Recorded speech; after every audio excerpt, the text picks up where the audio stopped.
മഹത്തായ ഈ സമ്മേളനത്തിന് തീരുമാനം നടക്കുമ്പോൾ ഞാൻ മനസ്സിലാക്കുന്നത് കേരള നദ്വത്തുൽ മുജാഹിദീൻ്റെ ജനറൽ സെക്രട്ടറി ആയിരുന്ന എം മുഹമ്മദ് മദനി അന്ന് നമ്മളോടൊപ്പം ഉണ്ട് എന്നാണ്. തീരുമാനങ്ങൾ കഴിഞ്ഞ ദിവസങ്ങൾക്ക് ശേഷം നമ്മളിവിടെ ഒത്തുകൂടുമ്പോൾ അലങ്കനീയമായ അള്ളാഹുവിൻ്റെ വിധിക്ക് ഉത്തരം നൽകി മദനി നമ്മളിൽ നിന്ന് വിട പറഞ്ഞിരിക്കുന്നു. പ്രിയപ്പെട്ട എൻ്റെ ഗുരുനാഥനും ആദരണീയനായ എൻ്റെ നേതാവും ഇത്തിഹാദ് ഷുബ്ബാനുൽ മുജാഹിദീൻ മുതൽ മുജാഹിദ് പ്രസ്ഥാനത്തിൻ്റെ തലപ്പത്തിരുന്ന നമ്മുടെ സാരഥിയും നമ്മുടെ നേതാക്കന്മാർ കഴിഞ്ഞുപോയ ഓരോരുത്തരും നാളെ പരലോകത്ത് സ്വർഗത്തിൽ വെച്ച് അവരെ കണ്ടുമുട്ടാൻ അവരെയും നമ്മയും അള്ളാഹു അനുഗ്രഹിക്കുമാറാകട്ടെ. നവോത്ഥാനവും പ്രവാചകനുമാണ് മണ്ഡലം സമ്മേളനങ്ങളിലൂടെ കേരളീയ പൊതുസമൂഹത്തിൻ്റെ മുമ്പിലേക്ക് മുജാഹിദ് പ്രസ്ഥാനം ചർച്ചയ്ക്ക് വേണ്ടി കൊണ്ടുവരുന്നത്. 6-ാം നൂറ്റാണ്ടിനെ പ്രതിനിധാനം ചെയ്യുന്ന ഒരു പ്രത്യയശാസ്ത്രവും 6-ാം നൂറ്റാണ്ടിൽ ഇസ്ലാം എന്ന് പറയുന്ന ഒരു ആശയത്തെ ലോകത്ത് പരിചയപ്പെടുത്തിയ ഒരു പ്രവാചകനും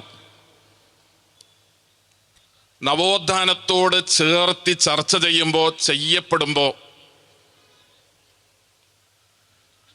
കൗതുകത്തോടുകൂടെ അത് കേൾക്കുന്നവരും ആകാംക്ഷയോടുകൂടെ അതിനെ കാത്തിരിക്കുന്നവരും പരിഹാസ്യത്തോടുകൂടെ അതിനെ തള്ളിക്കളയുന്നവരും നമ്മുടെ സമൂഹത്തിൽ ഉണ്ടാവും. കാരണം ലോകത്തിന് റിനൈസൻസ് എന്ന് പറയുന്ന പദം പരിചയമുള്ളത്,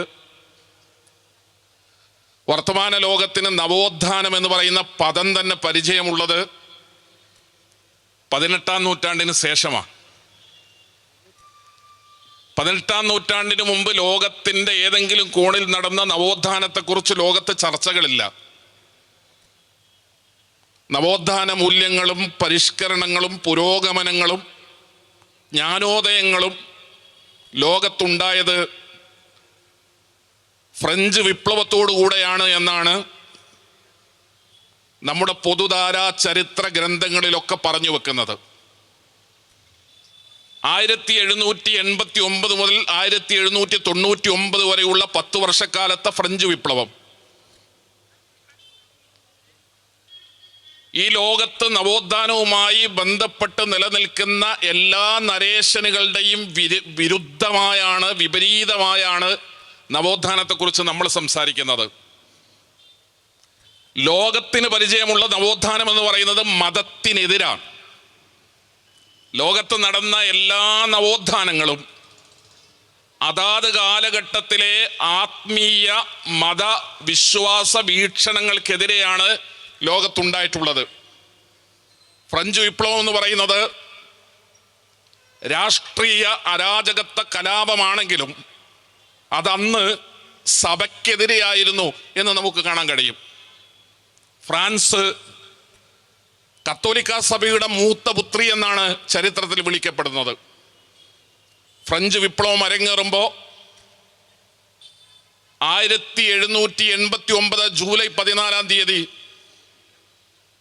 ബാസ്റ്റിൽ കോട്ട എന്ന് പറയുന്ന ഫ്രാൻസിലെ ഏറ്റവും വലിയ ജയില് ഒരു കൂട്ടം ആളുകൾ, ഒരു വലിയ ജനക്കൂട്ടം കടന്നു വന്ന്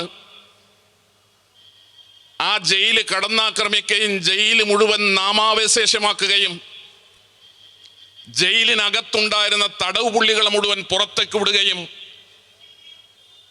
ജയിൽ അധികൃതരെ മുഴുവൻ കൊന്നുകളയുകയും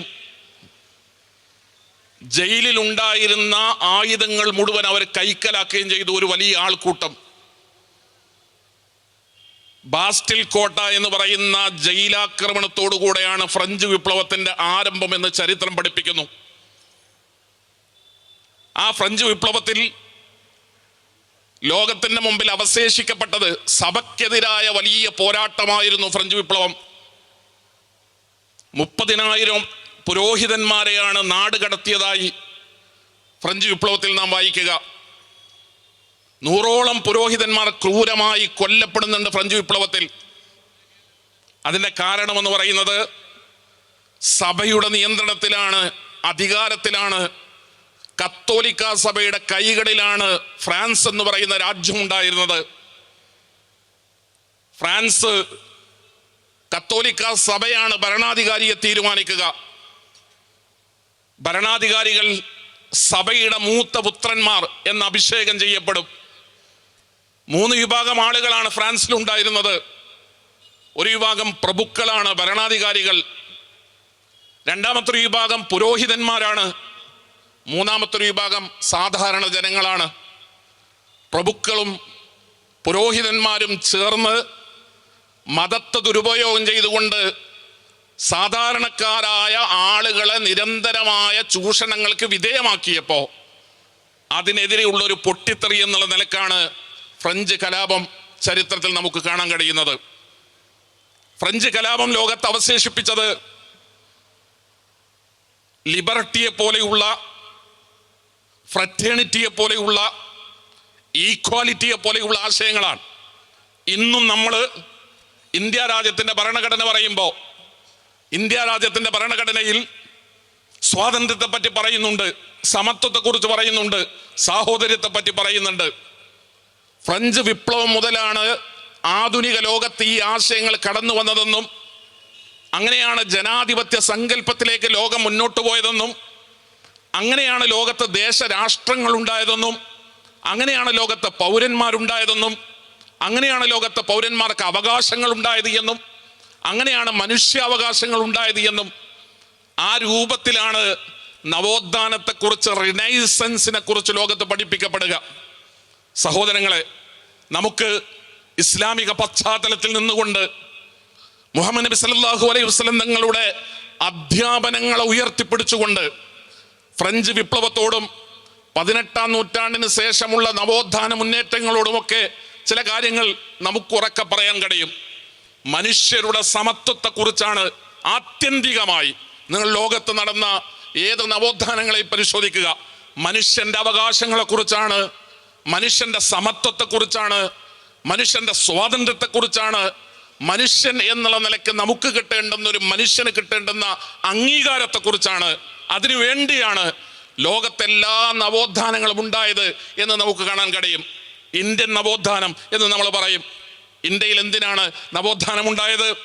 ഞാൻ ഇങ്ങനെ നവോത്ഥാനത്തിന്റെ ചരിത്രത്തെ പരാമർശിക്കുന്നത് പൊതുധാരയിൽ നിന്നുകൊണ്ട് നവോത്ഥാനത്തെ നോക്കിക്കാണുന്നവർ ഇസ്ലാമിക ചരിത്രത്തിലൂടെ ലോകത്തുണ്ടായ നവോത്ഥാന നേട്ടങ്ങളെയും പുരോഗതികളെയും ചലനങ്ങളെയും ഒക്കെ തമസ്കരിക്കുന്നവരാണ്. വോൾട്ടയറെ കുറിച്ച് പറയും, റൂസോയെ പറ്റി പറയും, ഇവിടെ നമ്മുടെ നാട്ടിലുള്ള നവോത്ഥാന നായകരെ കുറിച്ചൊക്കെ പറയും. പക്ഷേ അവരുടെ ആരുടെയും നാവിൽ മുഹമ്മദ് ബിൻ അബ്ദുൽ വഹാബ് എന്ന് പറയുന്ന ഒരു മുജദ്ദിദിനെ കുറിച്ച്, ഒരു നവോത്ഥാന നായകനെ കുറിച്ച് അവർക്ക് പരിചയം പോലുമില്ല. നവോത്ഥാനം എന്ന് പറയുന്നതും പരിഷ്കരണം എന്ന് പറയുന്നതും പുരോഗമനം എന്ന് പറയുന്നതും ചരിത്രത്തിൽ ഉണ്ടായിട്ടുള്ള, ഇസ്ലാമിക ചരിത്രത്തിൽ ഉണ്ടായിട്ടുള്ള മുന്നേറ്റങ്ങളൊക്കെ ലോകത്താണെങ്കിലും ഇന്ത്യയിലാണെങ്കിലും കേരളത്തിലാണെങ്കിലും തമസ്കരിക്കപ്പെടുകയാണ്. ഇന്ത്യ രാജ്യത്തെ നവോത്ഥാന പ്രവർത്തനങ്ങൾ എന്ന് പറയുന്നത് ജാതിക്കെതിരായ മുന്നേറ്റങ്ങളാണ്. ഇന്ത്യൻ നവോത്ഥാനത്തിന്റെ പിതാവെന്നറിയപ്പെടുന്നത് പശ്ചിമ ബംഗാളിൽ നിന്നുള്ള റാംമോഹൻ റായിയാണ്. റാംമോഹൻ റായ് അദ്ദേഹത്തിന്റെ ചെറുപ്പത്തിൽ, ചെറിയ കുട്ടിയായിരിക്കുമ്പോൾ തൻ്റെ 17 വയസ്സുള്ള സഹോദരിയെ അവരുടെ ഭർത്താവ് മരണപ്പെട്ടപ്പോൾ ആളുകൾ കൂടി തീരുമാനമെടുത്തിട്ട് കെട്ടിവലിച്ചു കൊണ്ടുപോയി സതി സമ്പ്രദായ പ്രകാരം തൻ്റെ ഭർത്താവിൻ്റെ ചിതയിലേക്ക് എറിയുന്നതിന് റാംമോഹൻ റായ് സാക്ഷ്യം വഹിച്ചിട്ടുണ്ട്. അങ്ങനെയാണ് അദ്ദേഹത്തിൻ്റെ മനസ്സിനകത്ത് നവോത്ഥാനത്തിൻ്റെ മുള പൊട്ടുന്നത്. സതിയെ പോലെയുള്ള, ജാതീയതയെ പോലെയുള്ള ഈ രാജ്യത്ത് നിലനിന്നിരുന്ന, മതത്തിന്റെ പേരിൽ നിലനിന്നിരുന്ന കൊടിയ അനാചാരങ്ങൾക്കെതിരെ, അനീതികൾക്കെതിരെ, മനുഷ്യത്വ വിരുദ്ധ വിശ്വാസങ്ങൾക്കെതിരെ റാംമോഹൻ റായ് രംഗത്ത് വരുന്നത് ഇത്തരമൊരു പശ്ചാത്തലത്തിലാണ്. അദ്ദേഹം 1804 ഒരു പുസ്തകം എഴുതുന്നുണ്ട്. തുഹ്ഫത്തുൽ മുവഹിദീൻ എന്നാണ് റാംമോഹൻ റായ് എഴുതിയ പുസ്തകത്തിന്റെ പേര്. അദ്ദേഹത്തിന്റെ ഒരു കാഴ്ചപ്പാട് ഭാരതീയ ദർശനങ്ങൾ കണിശമായ ഏകദൈവ വിശ്വാസത്തെ പ്രതിദാനം ചെയ്യുന്നു എന്നാണ്. അദ്ദേഹം വളരെ കൃത്യമായി വിഗ്രഹാരാധനക്കെതിരെ, ഒരിക്കലും വിഗ്രഹങ്ങൾ ആരാധിക്കപ്പെട്ടുകൂടാ, ആരാധിക്കപ്പെടേണ്ടത് റാം മോഹൻ റായ് പഠിപ്പിക്കുകയാണ്, ആരാധിക്കപ്പെടേണ്ടത് ആകാശത്തെയും ഭൂമിയെയും സൃഷ്ടിച്ച, ഈ പ്രപഞ്ചത്തെ സംവിധാനിച്ച സ്രഷ്ടാവുണ്ടെങ്കിൽ അവനാണ് ആരാധിക്കപ്പെടേണ്ടത്, വിഗ്രഹങ്ങൾ ആരാധിക്കപ്പെട്ടുകൂടാ എന്ന് പഠിപ്പിക്കുകയും അതിനുവേണ്ടി പുസ്തകം എഴുതുകയും ചെയ്ത റാം മോഹൻ റായ്, അദ്ദേഹം പുസ്തകം എഴുതുമ്പോൾ പേർഷ്യൻ ഭാഷയിലാണ് തൂഫത്തുൽ മുവഹിദീൻ എന്ന് പറയുന്ന പുസ്തകം രചിക്കപ്പെടുന്നത്. അദ്ദേഹം അതിൻ്റെ ആമുഖം എഴുതിയത് 1804 അദ്ദേഹം എഴുതിയ തൂഫത്തുൽ മുവഹിദീൻ എന്ന് പറയുന്ന പുസ്തകത്തിന്റെ ആമുഖം അദ്ദേഹം എഴുതിയത് അറബി ഭാഷയിലാണ്. അറബി പാണ്ഡിത്യമുണ്ടായിരുന്ന, സംസ്കൃതം അറിയാമായിരുന്ന, ഇംഗ്ലീഷ് നന്നായി കൈകാര്യം ചെയ്തിരുന്ന പണ്ഡിതനായ റാം മോഹൻ റായ്, അദ്ദേഹം ജാതീയതക്കെതിരെ, മതത്തിന്റെ പേരിൽ നിലനിൽക്കുന്ന ചൂഷണങ്ങൾക്കെതിരെ, മനുഷ്യർക്ക് കിട്ടേണ്ടുന്ന അവകാശങ്ങൾക്കും സമത്വങ്ങൾക്കും വേണ്ടി ശബ്ദിച്ചൊരു മനുഷ്യനാണ്.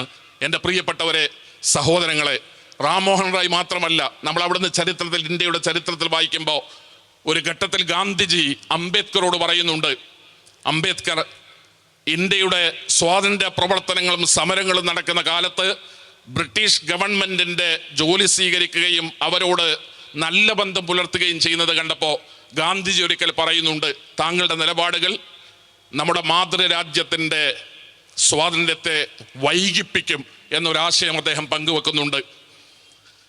ഗാന്ധിജി അങ്ങനെ പറഞ്ഞപ്പോൾ അംബേദ്കർ അതിന് നൽകുന്ന ഒരു മറുപടി ഉണ്ട്. മിസ്റ്റർ ഗാന്ധി എന്ന് വിളിച്ചുകൊണ്ടാണ് അംബേദ്കർ സംസാരിക്കുന്നത്. We have done motherland. ഞങ്ങളെ സംബന്ധിച്ചിടത്തോളം, ഇവിടുത്തെ അടിസ്ഥാന വർഗത്തെ സംബന്ധിച്ചിടത്തോളം, ഇന്ത്യ രാജ്യത്തെ ദളിതരെ സംബന്ധിച്ചിടത്തോളം ഞങ്ങൾക്ക് ഇവിടെ ഒരു മാതൃരാജ്യമില്ല. പൊതുവഴിയിലൂടെ നടക്കാൻ അനുവാദമില്ലാത്ത, പൊതുകിണറ്റിൽ നിന്ന് വെള്ളമെടുത്ത് കുടിക്കാൻ അവകാശമില്ലാത്ത, പൊതുവിദ്യാലയത്തിൽ കുട്ടികളെ പറഞ്ഞയച്ച് പഠിപ്പിക്കാൻ അവകാശമില്ലാത്തവന്റെ മാതൃരാജ്യത്തെക്കുറിച്ചാണോ അങ്ങനോട് സംസാരിക്കുന്നത് എന്ന് വികാരഭരിതനായി അംബേദ്കർ ചോദിക്കുന്നത് ചരിത്രത്തിൽ നമുക്ക് കാണാൻ കഴിയും. ഒരവകാശങ്ങളും നൽകപ്പെടാത്ത, എല്ലാ അവകാശങ്ങളും മതത്തിന്റെ മറ ഉപയോഗിച്ചുകൊണ്ട് തടയപ്പെട്ട ഒരു ജനത ഇന്ത്യ രാജ്യത്ത് ഒരു കാലഘട്ടത്തിൽ ജീവിച്ചു. അതിൻ്റെ സമാനമായ, അതല്ലെങ്കിൽ അതിൻ്റെ ഏറ്റവും വികൃതമായ, ഭ്രാന്തമായ രൂപത്തിലാണ് ജാതീയത എന്ന് പറയുന്നത് നമ്മുടെ മണ്ണിൽ, കേരളത്തിൽ ഉണ്ടായിരുന്നത് എന്ന് നമുക്ക് കാണാൻ കഴിയും. കേരളത്തിലെ ജനങ്ങൾ ജാതീയതയുമായി ബന്ധപ്പെട്ട മതത്തിന്റെ പേരിലുള്ള ചൂഷണങ്ങളുടെ അങ്ങേയറ്റത്തെ വേദനകളും തിക്താനുഭവങ്ങളും പ്രയാസങ്ങളും അനുഭവിച്ചവരാണ് മലയാളികളായ ആളുകൾ. ഒരുപാട് ആളുകളുടെ പേരുകൾ നമുക്കിങ്ങനെ പറഞ്ഞു പോകാൻ പറ്റും. ചരിത്രത്തിന്റെ ഒരുപാട് ഏടുകൾ നമുക്ക് പരിശോധിക്കാൻ കഴിയും. മനുഷ്യർ അനുഭവിക്കേണ്ടി വന്ന മതത്തിന്റെ പേരിലുള്ള ഒരുപാട് ചൂഷണങ്ങൾ നമുക്ക് കാണാൻ കഴിയും. അവിടെയൊക്കെയും നവോത്ഥാന നായകന്മാർ കടന്നു വന്നത് മനുഷ്യരുടെ അവകാശം ചോദിച്ചുകൊണ്ടാണ്, സമത്വം അവകാശപ്പെട്ടിട്ടാണ്, ഇവിടെയുള്ള മറ്റു മനുഷ്യരെ പോലെ തന്നെ തുല്യരായി പരിഗണിക്കണം എന്ന് പറഞ്ഞുകൊണ്ടാണ്. കുടിക്കാനുള്ള വെള്ളം ഈ രാജ്യത്ത് മറ്റേതൊരുത്തനും കുടിക്കുന്നത് പോലെ ഞങ്ങൾക്ക് കുടിക്കാൻ സമ്മതമുണ്ടാകണം എന്നാവശ്യപ്പെട്ടിട്ടാണ്. മറ്റേതൊരാളും വസ്ത്രം ധരിക്കുന്നത് പോലെ ഞങ്ങൾക്ക് വസ്ത്രം ധരിക്കാൻ അവകാശമുണ്ടാകണം എന്നാവശ്യപ്പെട്ടുകൊണ്ടാണ്. നിങ്ങൾക്കറിയില്ലേ, ചാന്നാർ ലഹള, മേൽമുണ്ട് സമരമെന്നാണ് കേരളത്തിൽ അത് അറിയപ്പെടുന്നത്. ചാന്നാർ ലഹള, മേൽമുണ്ട് സമരം എന്നറിയപ്പെടുന്നത് ഒരു പറ്റം ദളിത് സ്ത്രീകളുടെ സമരത്തെയാണ്. അവർക്ക് അവരുടെ മാറുമറക്കണം എന്ന് തീരുമാനിക്കുമ്പോൾ മേലാള ജാതിയിൽപ്പെട്ടവർ, സവർണ ജാതിയിൽപ്പെട്ടവർ മാരകമായ രീതിയിലാണ് അതിന് ശിക്ഷ വിധിച്ചത്.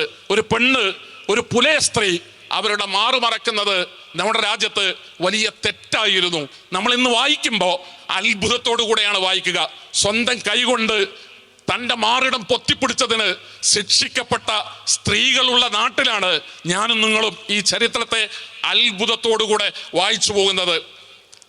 അന്ന് അയ്യങ്കാളിയെ പോലെയുള്ള ആളുകൾ 1893 കൊല്ലം പീരങ്കി മൈതാനത്ത് ഒരു വലിയ സമ്മേളനം വിളിച്ചു ചേർക്കപ്പെടുന്നുണ്ട്. ആ സമ്മേളനം എന്തിനായിരുന്നു എന്ന് നിങ്ങൾക്കറിയുമോ? ഇന്ന് നമ്മളത് കേൾക്കുമ്പോൾ അത്ഭുതത്തോടുകൂടെ അല്ലാതെ നമുക്കത് കേട്ടിരിക്കാൻ കഴിയില്ല. കൊല്ലം പീരങ്കി മൈതാനത്ത് ആയിരക്കണക്കിന് സ്ത്രീകൾ ഒത്തുകൂടി. അവരുടെ കഴുത്തിൽ നിന്ന് അവർ ഒരു മാല പൊട്ടിച്ചെറിയുന്നുണ്ട്. ആ മാലയുടെ പേര് കല്ലുമാല എന്നാണ്. കല്ലുമാല കല്ലുകളും കുപ്പിച്ചില്ലും കോർത്ത് മാലയിട്ടുകൊണ്ടാണ് കേരളത്തിലെ പുലയ സ്ത്രീകൾ ഒരു കാലഘട്ടത്തിൽ ഈ രാജ്യത്ത് ജീവിച്ചത്. അവർ പുലയ സ്ത്രീയാണ് എന്ന് ആളുകൾക്ക് മനസ്സിലാകാൻ, താഴ്ന്ന ജാതിയിൽപ്പെട്ടവളാണ് എന്ന് ആളുകൾക്ക് മനസ്സിലാകാൻ, കഴുത്തിൽ കല്ലുമാല കെട്ടിത്തൂക്കി നടക്കണമെന്ന നിയമമുണ്ടായിരുന്ന ഒരു നാട്ടിൽ ആയിരക്കണക്കിന് സ്ത്രീകളെ അയ്യങ്കാളിയാണ് അന്ന് കൊല്ലം പീരങ്കി മൈതാനത്ത് വിളിച്ചു കൂട്ടുന്നത്. എന്നിട്ട് അവരോട് മാല പൊട്ടിച്ചു വലിച്ചെറിയാൻ ആവശ്യപ്പെടുന്നു. 5 മീറ്റർ ഉയരത്തിലാണ് പീരങ്കി മൈതാനത്ത് അന്ന് കല്ല് കൂട്ടപ്പെട്ടത്, മാലയുടെ കല്ലുകൾ കൂട്ടപ്പെട്ടത് എന്ന് ചരിത്രത്തിൽ നമുക്ക് വായിക്കാൻ കഴിയും. വില്ലുവണ്ടി സമരമടക്കമുള്ള ഒരുപാട് ചരിത്രങ്ങൾ, ജാതീയതക്കെതിരായ ഒരുപാട് സമരങ്ങൾ കേരളത്തിൽ ഉണ്ടായിട്ടുണ്ട്. ഞാൻ ഇതിങ്ങനെ പറഞ്ഞു വന്നത് ലോകാടിസ്ഥാനത്തിലാണെങ്കിലും ഇന്ത്യയിലാണെങ്കിലും കേരളത്തിലാണെങ്കിലും എല്ലാ നവോത്ഥാന മുന്നേറ്റങ്ങളും മനുഷ്യരുടെ സമത്വത്തിനു വേണ്ടിയാണ്. 18-ാം നൂറ്റാണ്ടിന് ശേഷം മാത്രമാണ് സമത്വത്തെക്കുറിച്ച് മനുഷ്യർ ചിന്തിച്ചത്, അവകാശങ്ങളെക്കുറിച്ച് മനുഷ്യർ ചിന്തിച്ചത്. ഞാനെന്ന് പറയാൻ, ഞാൻ നിങ്ങളുടെ മുമ്പിൽ എഴുന്നേറ്റ് നിന്നിട്ട് ഞാനെന്ന് പറയും. നിങ്ങൾക്കറിയുമോ, ഞാനെന്ന് പറയാൻ 19-ാം നൂറ്റാണ്ടിന്റെ കേരളത്തിൽ ഞാനെന്ന് പറയാൻ അവകാശമില്ലാത്തൊരു നാട്. ഇവിടുത്തെ പാവപ്പെട്ടവർക്ക്, ദളിതർക്ക്, അടിസ്ഥാന വർഗത്തിൽപ്പെട്ടവർക്ക് ഞാനെന്ന് പറഞ്ഞുകൂടാ. അവർ പറയേണ്ടത് അടിയൻ എന്നാണ്. ഞാനെന്ന് പറയുന്നതിന് പകരം അടിയൻ എന്ന് പറയണം. ഭാഷയിൽ അവർക്ക് പ്രത്യേകമായ പദങ്ങൾ ഉണ്ടായിരുന്നു. പാലക്കാട് ജില്ലയിൽ ഒറ്റപ്പാലത്ത് ഒരു ചെറുപ്പക്കാരൻ ആൾക്കൂട്ടം ക്രൂരമായി വളഞ്ഞാക്രമിച്ച് തല്ലിക്കൊല്ലുന്നുണ്ട് ഒരു ചെറുപ്പക്കാരനെ. ഇന്ന് മാടിനെ കൊണ്ടുപോയതിന്, നാൽക്കാലിയെ കൊണ്ടുപോയതിന്, പശുവിനെ കൊണ്ടുപോയതിന് ആൾക്കൂട്ടം ആക്രമിച്ച് കൊല്ലുന്നത് പോലെ ഒറ്റപ്പാലത്ത് ഒരു ചെറുപ്പക്കാരൻ 19-ാം നൂറ്റാണ്ടിന്റെ ആദ്യ കാലഘട്ടത്തിൽ ആൾക്കൂട്ടം വളഞ്ഞിട്ട് അടിച്ച് കൊന്നുകളയുന്നുണ്ട് തെരുവിൽ വെച്ച് ഒരു ചെറുപ്പക്കാരനെ. അതിന്റെ കാരണം എന്താണെന്നറിയോ? അവൻ പറഞ്ഞൊരു വാക്കാണ്. ആ വാക്ക് ഉപ്പ് എന്ന് പറയുന്ന ഒരു വാക്കാണ്. ഉപ്പ് എന്ന് താഴ്ന്ന ജാതിയിൽപ്പെട്ടവൻ പറഞ്ഞുകൂടാ. താഴ്ന്ന ജാതിയിൽപ്പെട്ടവൻ പറയേണ്ടത് പുളിച്ചത് എന്നാണ്. പുളിച്ചത് എന്ന പദം പ്രയോഗിക്കുന്നതിന് പകരം ഉപ്പെന്ന് പറയുന്ന 2 അക്ഷരം പറഞ്ഞതിന്റെ പേരിൽ ജീവൻ നഷ്ടപ്പെട്ട മനുഷ്യന്മാരുള്ള മണ്ണിൽ നിന്നിട്ടാണ് സമത്വത്തെക്കുറിച്ചും മനുഷ്യാവകാശത്തെക്കുറിച്ചും സ്വാതന്ത്ര്യത്തെക്കുറിച്ചുമൊക്കെ നമ്മൾ സംസാരിക്കുന്നത്. എൻ്റെ പ്രിയപ്പെട്ടവരെ, 18-ാം നൂറ്റാണ്ടിലും 19-ാം നൂറ്റാണ്ടിലും ലോകം കേട്ട ശബ്ദങ്ങളല്ല ഇത്. ലോകത്തിന്റെ മുമ്പിൽ അന്ത്യപ്രവാചകൻ മുഹമ്മദ് മുസ്തഫ റസൂലുള്ളാഹി സ്വല്ലല്ലാഹു അലൈഹി വസല്ലം തങ്ങൾ കടന്നു വരുന്നു. അള്ളാഹുവിന്റെ പ്രവാചകൻ ലോകത്തെ കേൾപ്പിച്ച ഒരുപാട് സന്ദേശങ്ങളുണ്ട്. പുസ്തകം വായിക്കാൻ അറിയുന്നവർ മുഴുവൻ മുഹമ്മദ് നബിയെ പറ്റി വായിക്കണം. ഇത് ഞങ്ങൾ കേരളത്തിലെ വായിക്കുന്ന മനുഷ്യരോട് ഞങ്ങൾ നടത്തുന്ന അഭ്യർത്ഥനയാണ്. നിങ്ങൾക്ക് അക്ഷരങ്ങൾ ചേർത്ത് വായിക്കാൻ അറിയുമെങ്കിൽ നിങ്ങൾ മുഹമ്മദ് നബിയെ പറ്റി വായിക്കണം.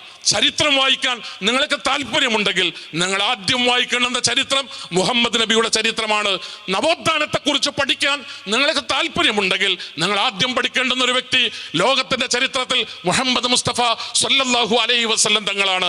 മുഹമ്മദ് മുസ്തഫ റസൂലുള്ളാഹി സല്ലല്ലാഹു അലൈഹി വസല്ലം ഒരു സമൂഹത്തിൽ മുഹമ്മദ് നബി വരുത്തിയ പരിവർത്തനങ്ങളെ, അള്ളാഹുവിന്റെ പ്രവാചകൻ ഉണ്ടാക്കിയ പരിഷ്കരണങ്ങളെ, അള്ളാഹുവിന്റെ റസൂൽ ഉണ്ടാക്കിയ നവോത്ഥാനങ്ങളെ, ചരിത്രത്തിൽ അത് ഈ രാജ്യത്തെ മുഴുവൻ പുരോഗമനവാദികളും അതറിയേണ്ടതുണ്ട്, പറയേണ്ടതുണ്ട്, അവരത് പഠിക്കേണ്ടതുണ്ട്. നിങ്ങളുടെ കാഴ്ചക്കപ്പുറത്താണ്, നിങ്ങളുടെ പൊടിപിടിച്ച കണ്ണടകളുടെ പിന്നിലാണ് ഇസ്ലാമിക ചരിത്ര ഗ്രന്ഥങ്ങളൊക്കെ ഉള്ളത്. 6-ാം നൂറ്റാണ്ടിലെ ചരിത്രത്തിന് പുതിയ ലോകത്ത് എന്ത് സംഭാവന ചെയ്യാനാണ് എന്ന് നിങ്ങൾ ചോദിക്കും. 18-ാം നൂറ്റാണ്ടിൽ നിങ്ങൾ കേട്ട നവോത്ഥാനത്തിന്റെ എല്ലാ ശബ്ദങ്ങളും അത് മുദ്രാവാക്യങ്ങളായിരുന്നു. നവോത്ഥാനത്തിന്റെ എല്ലാ ശബ്ദങ്ങളും അത് ആശയങ്ങളായിരുന്നു, സന്ദേശങ്ങളായിരുന്നു. ഒരുപക്ഷെ ഇന്നും പുലർന്നിട്ടില്ലാത്ത, നമ്മൾ ഇന്നും പുലർന്ന് കാണാൻ നമുക്ക് ഭാഗ്യമില്ലാത്ത കുറെ ആശയങ്ങളെയാണ് 18-ാം നൂറ്റാണ്ടിലും 19-ാം നൂറ്റാണ്ടിലും നമ്മളൊക്കെ കേട്ടത്. കറുത്തവന്റെ സ്വാതന്ത്ര്യത്തെക്കുറിച്ച് ലോകം സംസാരിക്കാൻ തുടങ്ങിയിട്ട് കാലമത്രയായി. കറുത്തവന്റെ അവകാശത്തെക്കുറിച്ച് ലോകത്ത് വർത്തമാനം തുടങ്ങിയിട്ട് കാലമത്രയായി. അബ്രഹാം ലിങ്കൺ മുതൽ ബറാക് ഒബാമ വരെ ഭരിച്ച അമേരിക്കയിലെ തെരുവീതിയിൽ വെച്ചിട്ടാണ് വെള്ള പോലീസുകാരന്റെ മുട്ടുകാലിനടിയിൽ കിടന്നുകൊണ്ട് എനിക്ക് ശ്വാസം മുട്ടുന്നു എന്ന് ജോർജ് ഫ്ലോയ്ഡ് എന്ന് പറയുന്ന ഒരു മനുഷ്യൻ നിലവിളിക്കുന്നത്. എനിക്ക് ശ്വാസം മുട്ടുന്നു. ജോർജ് ഫ്ലോയ്ഡ് എന്ന് പറയുന്ന അമേരിക്കൻ തെരുവിൽ കിടന്നുകൊണ്ട് എനിക്ക് ശ്വാസം മുട്ടുന്നു എന്ന് പറഞ്ഞ ചെറുപ്പക്കാരന്റെ ശബ്ദം കേൾക്കാത്ത ഏതെങ്കിലും ഒരു മനുഷ്യൻ ലോകത്ത് ഏതെങ്കിലും കോണിലുണ്ടോ? കറുത്തവന്റെ അവകാശത്തെ കുറിച്ച് പേർത്ത് നമ്മൾ സംസാരിക്കും. നിങ്ങൾക്കറിയുമോ, മുഹമ്മദ് മുസ്തഫ റസൂലുള്ളാഹി സ്വല്ലല്ലാഹു അലൈഹി വസല്ലം തങ്ങളുടെ മുമ്പിലേക്ക് അദ്ദേഹത്തിന്റെ ഒരു അനുയായി വരുന്നുണ്ട്. ബിലാൽ എന്നാണ് ആ മനുഷ്യന്റെ പേര്. ബിലാൽ റളിയല്ലാഹു അൻഹു വന്നിട്ട് റസൂലുള്ളാഹി സ്വല്ലല്ലാഹു അലൈഹി വസല്ലം തങ്ങളോട് പറഞ്ഞു, അല്ലാഹുവിന്റെ റസൂലേ, എന്നെ കറുത്തവന്റെ മകനെ ഇബ്നു സൗദ എന്ന് വിളിച്ചു. അബൂദർ എന്നെ ഇബ്നു സൗദ എന്ന് വിളിച്ചു. റസൂലുള്ളാഹി സ്വല്ലല്ലാഹു അലൈഹി വസല്ലം തങ്ങളുടെ മുഖം ചുവന്നു. അള്ളാഹുവിന്റെ പ്രവാചകൻ അബൂദർ ഗിഫാരിയെ വിളിച്ചു വരുത്തി. അബൂദർ ഗിഫാരി റളിയല്ലാഹു അൻഹുവോട് റസൂലുള്ളാഹി സ്വല്ലല്ലാഹു അലൈഹി വസല്ലം തങ്ങൾ ചോദിച്ച ഒരു ചോദ്യമുണ്ട്. അബൂദർ, താങ്കൾ നവോത്ഥാനത്തിലേക്ക് എത്തിയില്ലേ? താങ്കളുടെ മനസ്സിൽ ഇപ്പോഴും ജഹാലത്താണോ? താങ്കൾ ഇപ്പോഴും ജാഹിലിയത്തിലാണോ?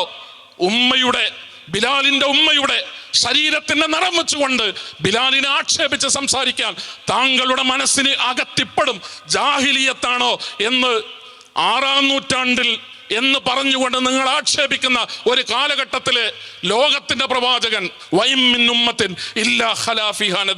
ലോകത്ത് മുഴുവൻ പ്രവാചകന്മാർ കടന്നു വന്നിട്ടുണ്ട്. പ്രപഞ്ചത്തിന്റെ രക്ഷിതാവിന്റെ അടുക്കൽ നിന്ന് മനുഷ്യൻ എന്താണ് എന്ന് പറയാൻ, മനുഷ്യരാരാണ് എന്ന് പറയാൻ, മനുഷ്യാവകാശങ്ങൾ എന്താണെന്ന് പഠിപ്പിക്കാൻ ലോകത്തിന്റെ എല്ലാ ഭാഗങ്ങളിലും പ്രിയപ്പെട്ടവരെ പ്രവാചകന്മാർ കടന്നു വന്നിട്ടുണ്ട്. അങ്ങനെ കടന്നു വന്ന പ്രവാചകന്മാരിൽ അന്ത്യപ്രവാചകന്റെ പേരാണ് മുഹമ്മദ് മുസ്തഫ സല്ലല്ലാഹു അലൈഹി വസല്ലം. ഞങ്ങൾ പ്രവാചകന്റെ നവോത്ഥാനത്തെ കുറിച്ച് പറയുന്നത്, നിങ്ങളൊക്കെ നവോത്ഥാനം പറയുമ്പോൾ നിങ്ങളുടെ കൂടെ നിന്നുകൊണ്ട് ഒരു ഏറ്റുപാടൽ പോലെ ഞങ്ങളും ഒരു നവോത്ഥാനം പറയാം എന്നുള്ള നിലക്കല്ല. നിങ്ങൾ കേട്ട എല്ലാ നവോത്ഥാനങ്ങളുടെയും ആത്യന്തികമായ അസ്ഥിവാരവും അടിത്തറയും കിടക്കുന്നത് മുഹമ്മദ് നബിയുടെ ശബ്ദത്തിലും മുഹമ്മദ് നബിയുടെ സന്ദേശത്തിലും മുഹമ്മദ് നബിയുടെ അധ്യാപനത്തിലുമാണ് എന്ന തിരിച്ചറിവ് നിങ്ങൾക്ക് കിട്ടുന്നതിന് വേണ്ടിയാണ് പ്രവാചകന്റെ നവോത്ഥാനത്തെ കുറിച്ച് ഞങ്ങൾ സംസാരിക്കുന്നത്. കറുത്തവന്റെ പുത്ര എന്ന് പറഞ്ഞത് മുഹമ്മദ് മുസ്തഫ സല്ലല്ലാഹു അലൈഹി വസല്ലം തങ്ങൾക്ക് ഇഷ്ടപ്പെടാതെ പോയത് 6-ാം നൂറ്റാണ്ടിലാണ്. 6-ാം നൂറ്റാണ്ടിൽ അള്ളാഹുവിന്റെ പ്രവാചകൻ സ്വന്തം അനുജനോട് കോപിച്ചപ്പോ അബൂദർ ഗിഫാരി റളിയല്ലാഹു അൻഹു ഓടിപ്പോകുന്നുണ്ട് ബിലാലിന്റെ മുമ്പിലേക്ക്.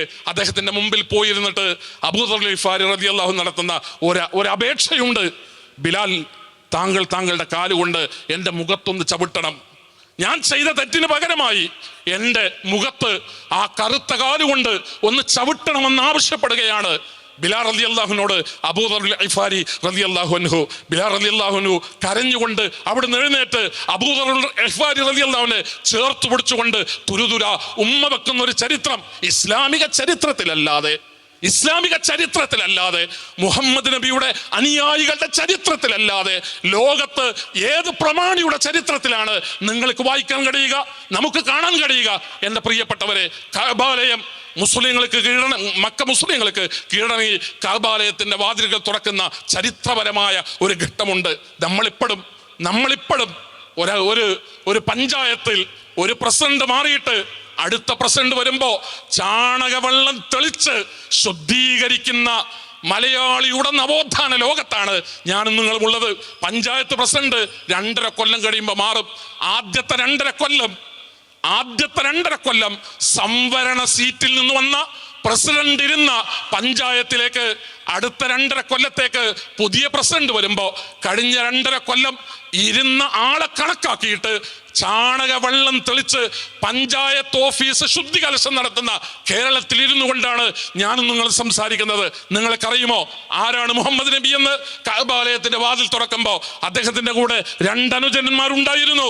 ഒരാളുടെ പേര് ബിലാൽ എന്നാണ്, രണ്ടാമത്തെ ആളുടെ പേര് ഖബ്ബാബ് എന്നാണ്. 2 അടിമകളെന്ന് വിശേഷിപ്പിക്കപ്പെട്ട 2 ആളെ കൂടെ നിർത്തിയിട്ടാണ് മുഹമ്മദ് മുസ്തഫ റസൂലുള്ളാഹി സ്വല്ലല്ലാഹു അലൈഹി വസല്ലം കഅബാലയത്തിന്റെ വാതിൽ തുറന്നുകൊണ്ട് ചരിത്രത്തിൽ തൻ്റെ സാന്നിധ്യം അടയാളപ്പെടുത്തിയതെന്ന് ചരിത്രം രേഖപ്പെടുത്തുന്നുണ്ട്. ഞാനിവിടെ സൂചിപ്പിക്കുന്നത് അടിമകളെ കുറിച്ച് പറയുമ്പോൾ എൻ്റെയും നിങ്ങളുടെയൊക്കെ മനസ്സിലേക്ക് ഓടി വരിക റോമിലെ കൊളോസിയത്തെ കുറിച്ചാണ്. ലോകാത്ഭുതങ്ങളായിട്ടാണ് കൊളോസിയം ലോക ചരിത്രത്തിലുള്ളത്. നിങ്ങൾക്ക് ഇപ്പൊ ഇരുന്ന് നിങ്ങളുടെ മൊബൈലിൽ ഗൂഗിൾ ചെയ്താൽ എന്താണ് കൊളോസിയം എന്ന് വായിക്കാൻ കഴിയും, മലയാളത്തിൽ വായിക്കാൻ കഴിയും. എന്താണെന്നറിയോ?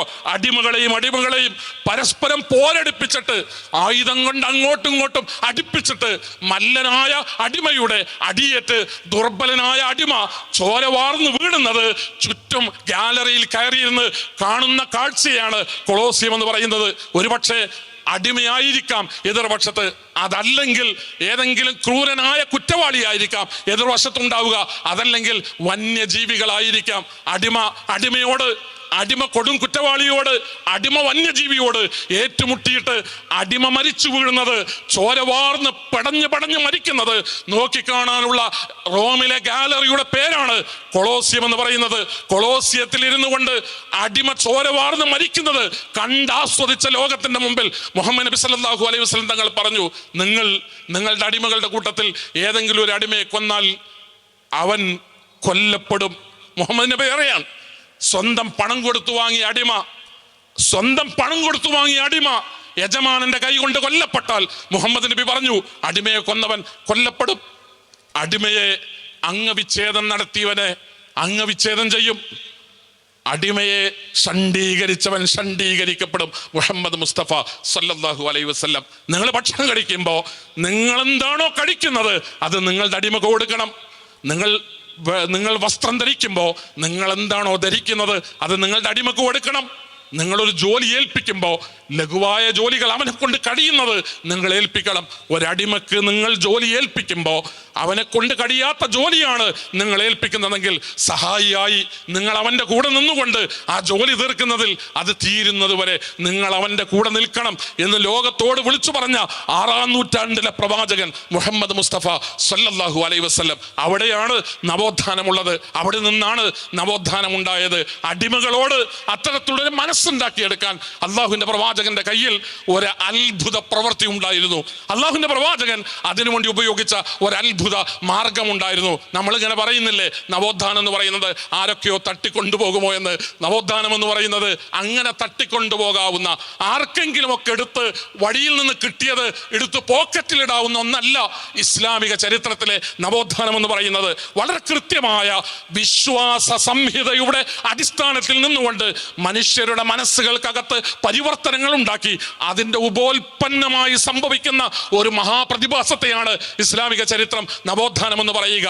ഇവിടെ ആവർത്തിച്ച് ഇവിടെ സൂചിപ്പിക്കപ്പെട്ട ഷിർക്കിന്റെ വക്താക്കൾ അവരിന്ന് നവോത്ഥാനത്തിന്റെ വക്താക്കളായി കുപ്പായമിടുകയാണ്. അവരിങ്ങനെ കടന്നു പോകുമ്പോൾ അയലിൽ നിന്ന് കിട്ടുന്ന ഒരു കുപ്പായം വലിച്ച് ശരീരത്തിലേക്കിട്ട് ഞങ്ങൾ നവോത്ഥാനത്തിന്റെ ആളുകളാണ് എന്ന് അവകാശപ്പെടാൻ നോക്കുകയാണ്. ഒരു സമൂഹത്തിൽ നവോത്ഥാനം ഉണ്ടാകണമെങ്കിൽ മാനസികമായ പരിവർത്തനങ്ങൾ ഉണ്ടാകണം. മുഹമ്മദ് മുസ്തഫ റസൂലുള്ളാഹി സ്വല്ലല്ലാഹു അലൈഹി വസല്ലം മനുഷ്യരോട് പറയാൻ വേണ്ടി, പഠിപ്പിക്കാൻ വേണ്ടി നിരന്തരം പരിശ്രമിച്ചത് ഇന്ന റബ്ബക്കും വാഹിദ് വ അബാക്കും വാഹിദ്, ഇന്ന റബ്ബക്കും വാഹിദ് വ അബാക്കും വാഹിദ്, ഇന്ന റബ്ബക്കും വാഹിദ് വ അബാക്കും വാഹിദ്. മനുഷ്യരോട് ഇത് പറയുമ്പോഴാണ് സമത്വം ഉണ്ടാവുക.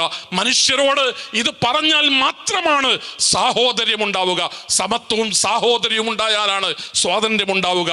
മനുഷ്യരെ, ഈ ലോകത്തുള്ള മനുഷ്യരെ, നിങ്ങൾ ഏത് വിഭാഗത്തിൽപ്പെട്ടാലും ഏത് രാജ്യത്ത് ജനിച്ചാലും എവിടെ പറന്നു വീണാലും ഇന്ന റബ്ബക്കും വാഹിദ്, നിങ്ങളുടെ രക്ഷിതാവ് ഒന്നാണ്.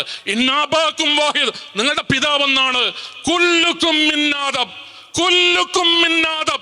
എന്തൊക്കെ മെച്ചപ്പെട്ട ഏതൊക്കെ തരത്തിലുള്ള മേന്മകൾ എനിക്കുണ്ടെന്ന്, എൻ്റെ കുടുംബത്തിനുണ്ടെന്ന്, എൻ്റെ തറവാടിനുണ്ടെന്ന്, എൻ്റെ ജാതിക്കുണ്ടെന്ന്, എൻ്റെ വർഗത്തിനുണ്ടെന്ന്, എൻ്റെ രാജ്യത്തിനുണ്ടെന്ന് ആരൊക്കെ അവകാശപ്പെട്ടാലും കുല്ലുക്കും മിന്നാദം, ഈ ലോകത്തുള്ള മുഴുവൻ മനുഷ്യരും ഒരൊറ്റ മനുഷ്യന്റെ മക്കളായി പറന്ന് അവിടെ നിന്ന് വളർന്ന് അങ്ങനെ ഉണ്ടായവരാണ്. ആദം മിൻ തുറാബ്, ആദമുണ്ടായത് മണ്ണിൽ നിന്നാണ്. റസൂൽ പറഞ്ഞു, ലോകത്തിന്റെ ഭൂമിയുടെ മുഴുവൻ ഭാഗങ്ങളിൽ നിന്നുമുള്ള മണ്ണിൽ നിന്ന്, എല്ലാ പ്രദേശങ്ങളിൽ നിന്നുമുള്ള മണ്ണിൽ നിന്ന് ഒരു പിടി ശേഖരിച്ചിട്ട് ആ മണ്ണിൽ നിന്നാണ് ആദമുണ്ടായത്. അതുകൊണ്ടാണ് നിങ്ങളുടെ കൂട്ടത്തിൽ ചിലർ വെളുത്തവർ, വേറെ ചിലർ കറുത്തവർ, വേറെ ചിലർ ചുവന്ന നിറമുള്ളവർ, വേറെയും ചിലർ സങ്കര നിറമുള്ളവർ. അതിന്റെ കാരണം ഈ ഭൂമിയിലെ എല്ലാ പ്രദേശങ്ങളിൽ നിന്നുമുള്ള മണ്ണിൽ നിന്ന് ഒരു പിടി മണ്ണ് ഒരു പിടി മണ്ണ് ശേഖരിച്ചിട്ടാണ് മനുഷ്യന്റെ സൃഷ്ടിപ്പുണ്ടായത്. നിങ്ങൾ നിറം നോക്കിയിട്ട് അവനെ താഴ്ന്നതെന്നും ഇവൻ മേന്മയുള്ളതെന്നും നിങ്ങൾ വിലയിരുത്തല്ലേ. കറുത്തവനും വെളുത്തവനും ചുവന്നവനും സങ്കര നിറയുള്ളവനും മണ്ണിൽ നിന്നുണ്ടായതാണ്, ആദമിൽ നിന്നുണ്ടായതാണ്. ഒരൊറ്റ പിതാവിൽ നിന്നാണ് മനുഷ്യരെ.